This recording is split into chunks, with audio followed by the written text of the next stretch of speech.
Sumber daya alam. Sumber daya alam adalah segala sesuatu yang ada di alam secara alami yang dapat dimanfaatkan oleh manusia untuk memenuhi kebutuhan hidupnya. B. Jenis-jenis sumber daya alam. Berdasarkan jenisnya, sumber daya alam dibagi menjadi dua, yaitu sumber daya alam hayati dan sumber daya alam non-hayati. Sumber daya alam hayati adalah sumber daya alam yang berasal dari makhluk hidup, baik dari hewan maupun tumbuhan. Sumber daya alam dari tumbuhan merupakan bagian dari sumber daya alam hayati yang dapat dimanfaatkan mulai dari bagian akar hingga buahnya. Contohnya, 1. Bahan pangan. Tumbuhan dapat dimanfaatkan sebagai bahan pangan. Makanan yang berasal dari tumbuhan contohnya seperti bayam, wortel, padi, jagung, dan sebagainya. 2. Bahan sandang. Tumbuhan dapat dimanfaatkan sebagai pembuat pakaian. Misalnya pohon randu yang diambil buahnya yang dapat diolah menjadi serat kain. 3. Peralatan rumah tangga. Peralatan rumah tangga yang sering kita jumpai sebagian besar berasal dari tumbuhan. Kebanyakan berasal dari kayu. Contohnya seperti kursi, meja, lemari, dan sebagainya. Kayu juga dapat dimanfaatkan untuk bahan dasar pembuatan tisu dan kertas. 4. Produk kesehatan dan perawatan tubuh. Contohnya jamu. Bahan yang dapat dijadikan sebagai jamu yaitu seperti kunyit, jahe, mengkudu, dan sebagainya. Begitupun untuk perawatan tubuh atau kosmetik, contohnya lidah buaya, bengkoang, dan lain sebagainya. Sumber daya alam non-hayati adalah sumber daya alam yang berasal dari benda mati atau benda tak hidup seperti tanah, batuan, dan bahan tambang. Sumber daya alam non-hayati umumnya dimanfaatkan sebagai bahan bangunan dan kebutuhan rumah tangga. Misalnya, tanah liat, pasir, batu, semen, dan besi. Bahan untuk kebutuhan rumah tangga dari plastik seperti ember, mangkuk, baskom, dan sebagainya.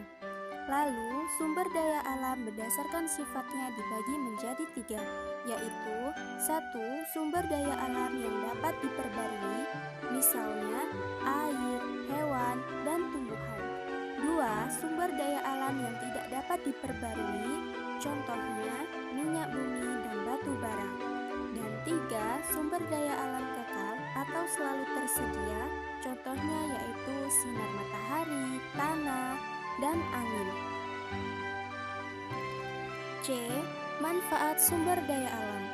Manfaat kekayaan alam bagi masyarakat dapat dirasakan secara langsung, misalnya hasil pertanian dan perkebunan.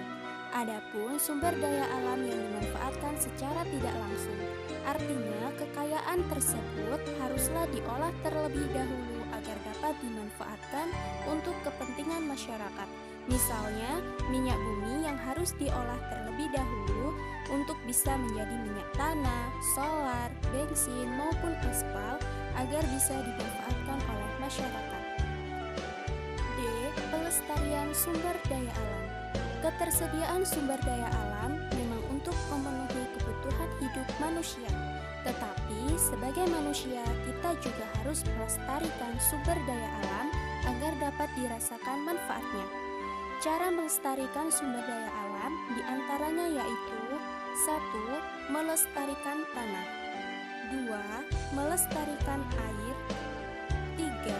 Melestarikan hutan, 4. Melestarikan bahan tambang, dan 5. Melestarikan hewan air. Dan terakhir, E.